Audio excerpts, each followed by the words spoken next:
পশ্চিমবঙ্গ ভারতবর্ষের সেই রাজ্যগুলির মধ্যে একটা, যাদের সংস্কৃতি, শিল্প ও সাহিত্যের ভাণ্ডার কানায় কানায় পূর্ণ।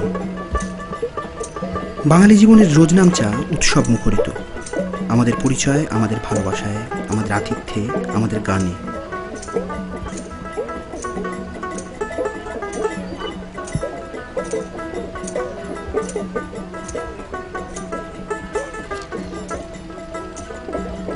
বাউল গান এই বাংলার সীমানা ছাড়িয়ে ভারতবর্ষের লোকগানের ধ্বজাধারক হিসেবে নিজেকে প্রতিষ্ঠা করেছে।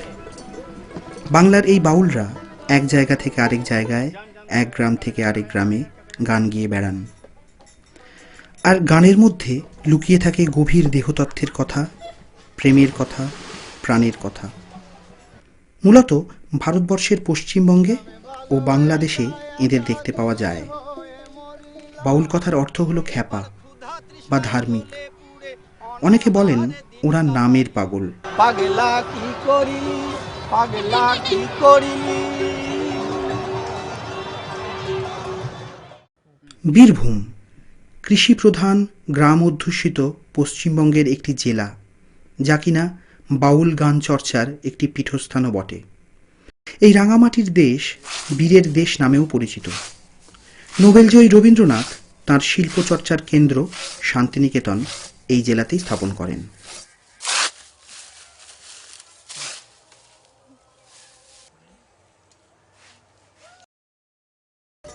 বাউলরা তাঁদের পরিচ্ছদে চিরায়ত ভাবই বজায় রেখে চলেছেন।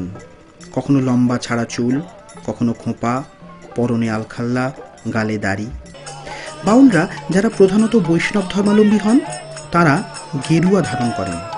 আর যারা সুফি মুসলমান বাউল হন, তারা সাদা আলখাল্লা পরে থাকেন।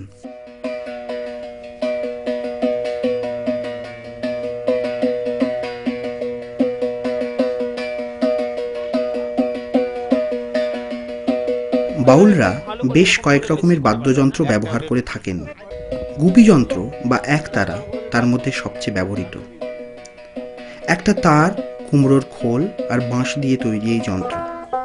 এছাড়া দোতারা, ছোট চামড়ার তাল যন্ত্র, করতাল এবং হারমোনিয়াম ব্যবহার করেন।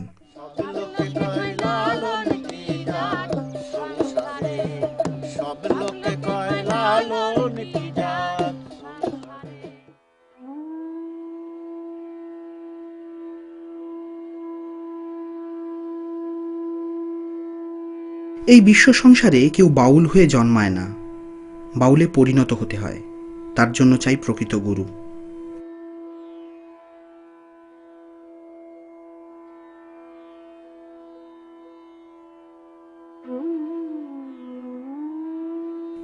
গুরু দীক্ষা লাভের পর বেশিরভাগ ক্ষেত্রেই গৃহজীবন ত্যাগ করতে হয় এই বাউলদের।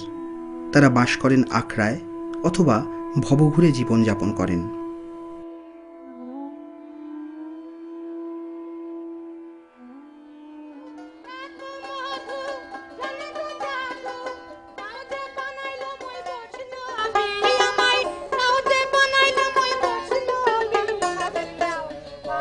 বাউলদের ধার্মিক বিশ্বাস তাদের গানের মধ্য দিয়ে প্রকাশ পায়। এর কোনো প্রবক্তা নেই, এর কোনো ধর্মগ্রন্থ নেই। ধার্মিক ভবঘুরে গায়কের দল গান গেয়ে ভাবের কথা, প্রেমের কথা সরল ভাষায় বলে বিগত কয়েক শতক ধরে শ্রোতাদের মুগ্ধ করে চলেছেন।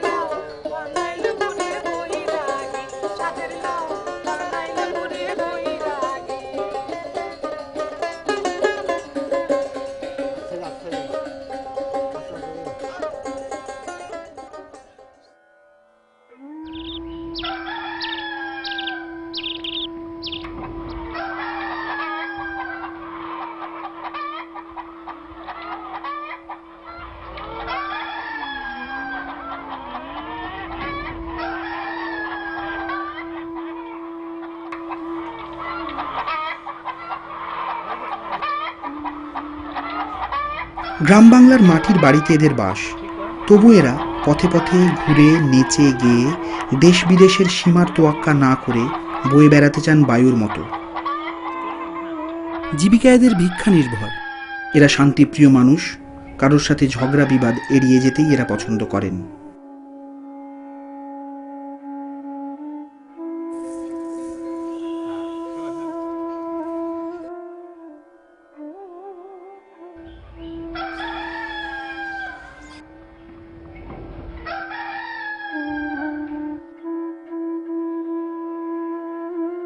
এদের বাউল আদর্শের পাঠ পড়াতেও দেখা যায় গ্রামে গ্রামে। মানুষকে ভালোবাসতে হবে, আল্লাহকে পেতে হলে মানুষকে ভালোবাসতে হবে। ও হো হো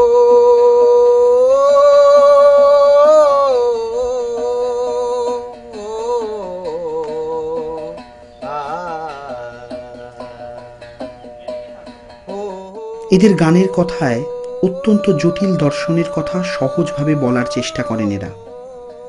বস্তু জগৎ আর ভাবের জগতের ভেদের কথাই এদের গানের কথা, যা কিনা সবসময় রূপকের মাধ্যমে বলার চেষ্টা হয়। আমার বধুর বাড়ি রে, আর দুটি বাকি ঘুরিলে আমার বধুর বাড়ি রে। মাঠের বাঁকে আয়না নদী, মাঠের বাঁকে আয়না নদী, যেতে নাহি পারি। এরা গানের মধ্য দিয়ে জীবন দর্শন, সমাজ দর্শন, প্রেমের বোধ, দেহতত্ত্ব, এই সকল জীবনের জটিল রহস্যের সরলীকরণ করার চেষ্টা করেন। ও হো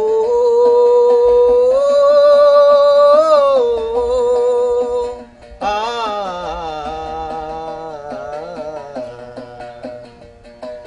তাদের বিশ্বাস যে এই গানের মাধ্যমেই তারা পৌঁছে যাবেন সর্বশক্তিমানের চরণে। এই পথেই তারা একাত্ম হবেন ঈশ্বরের সাথে।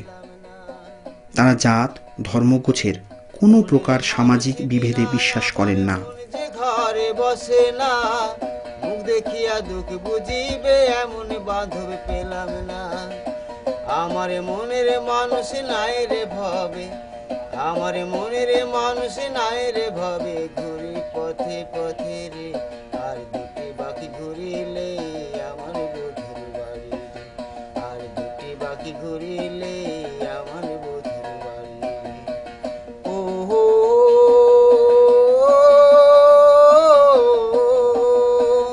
আ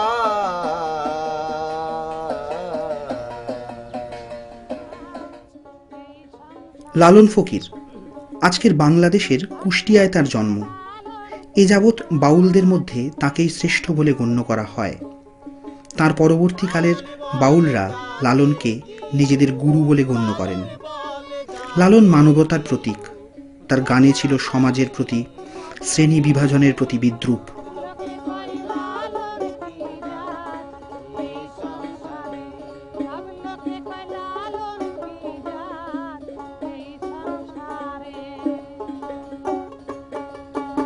তার লেখা গান কেবলমাত্র বাউলরাই গান তা নয়, বহু সাধারণ মানুষরাও লালনের রঙে রঙিন হয়ে তার গান করে থাকেন।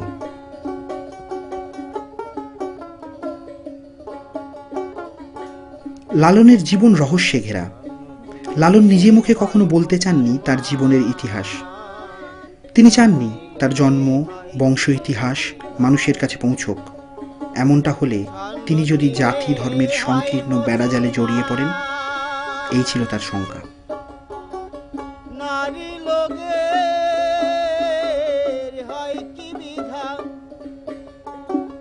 বামুন চিনি পৈতের প্রমাণ, বামুন চিনি পৈতের প্রমাণ, বামি চিনি কোনকারে সব লোকে কয়। বীরভূম জেলায় বছরে দুটি বাউল মেলা হয়।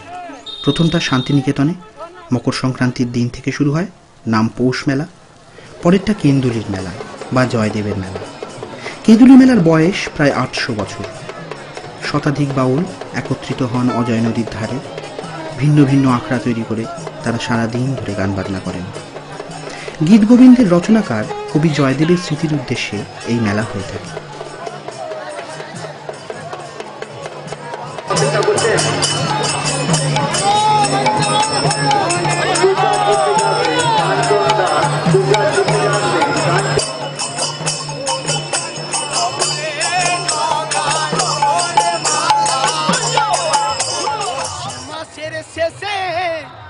আর কাপানি শীতে আর কেঁদুলিতে মেলা বসেছে, কত আখড়া বসেছে, কত বাউল এসেছে, কত আখড়া বসেছে, কত বাউল এসেছে।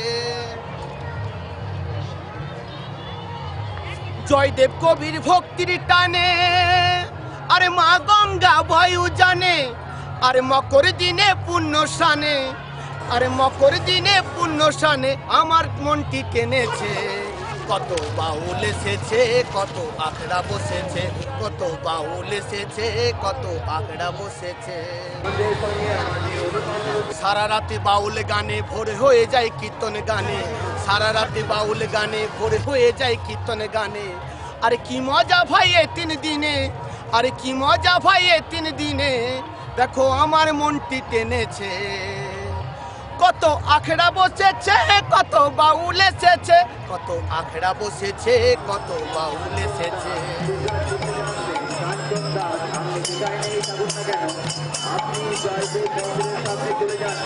আমাদের আগরাতে 1 থেকে 150 জন আমাদের সদস্য আছি। এই আগরাতে আমাদের এই ভক্তবৃন্দ নিয়ে এই আগরাটা প্রতিষ্ঠান করেছি। ওরে মানবে জনম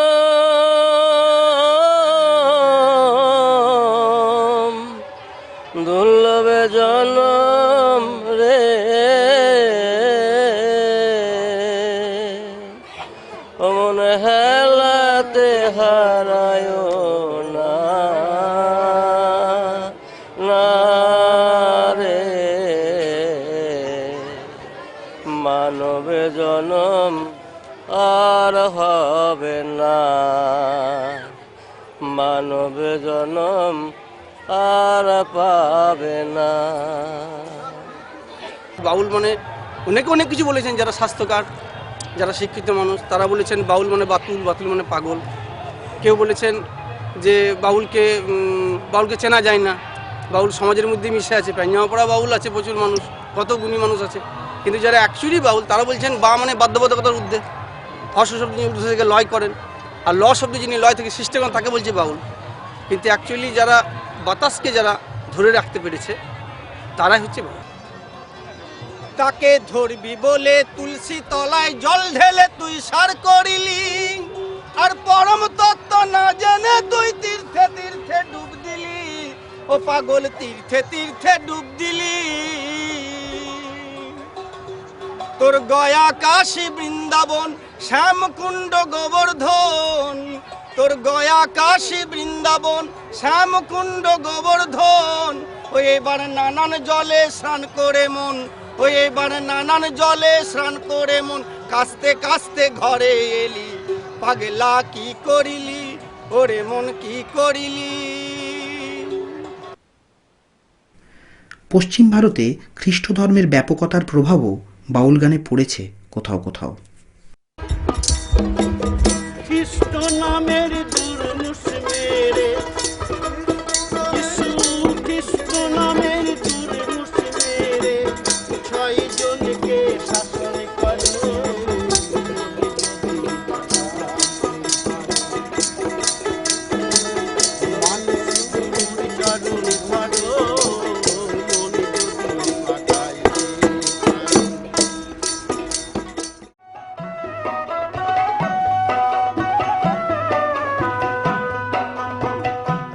আমার প্রাণের মানুষ আছে প্রাণে, তাই হৃদয় সকল খানে। রবীন্দ্রনাথ বাউল সম্পর্কে বলতে গিয়ে এক জায়গায় বলেছেন, একদিন আমার এক ভিখারির কণ্ঠে বাউল গান শুনবার সৌভাগ্য হয়েছিল। এই গানের যে বিষয়টা আমার মনে গভীর প্রভাব ফেলেছিল তা হলো গানটা ধর্মদর্শনের কথা বললেও কথায় কোনো চটুল জটিলতার লেশ ছিল না, তার সাথে ছিল আবেগের অনুভূতি, যা এমন ভাবের কথা বলেছে তাতে মানুষের মধ্যেই আছে ঈশ্বরের বাস। আমি তাদেরকে তাদের সেই গানের মধ্য দিয়েই বোঝার চেষ্টা করেছি। কথা শুনবো বলে গেলাম কোথা, আমি তার মুখের কথা শুনবো। বিশ্বসঙ্গীতের মঞ্চে বাউল গান আজকে জায়গা করে নিয়েছে। বাউলরা তাদের জটিল দর্শনের সরলীকরণের মাধ্যমে পাশ্চাত্য জগতের মানুষের মধ্যেও প্রভাব বিস্তার করেছেন।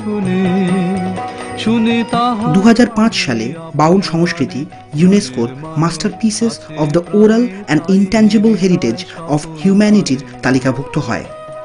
ইউনেস্কো তারপর থেকেই স্থানীয় মানুষদের এই ইনট্যাঞ্জিবল কালচারের সংরক্ষণের ওপর উৎসাহিত করতে থাকে।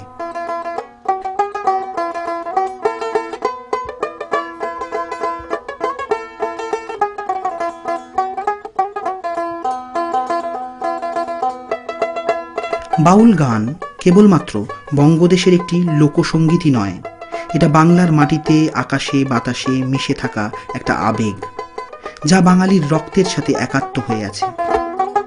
বাউল গানের অন্তরাত্মা বাংলার অন্তরাত্মার সাথে একাত্ম হয়ে আছে, তা সে বাংলার সমাজই হোক, সংস্কৃতিই হোক, সাহিত্যই হোক, কলাই হোক আর ধর্মই হোক।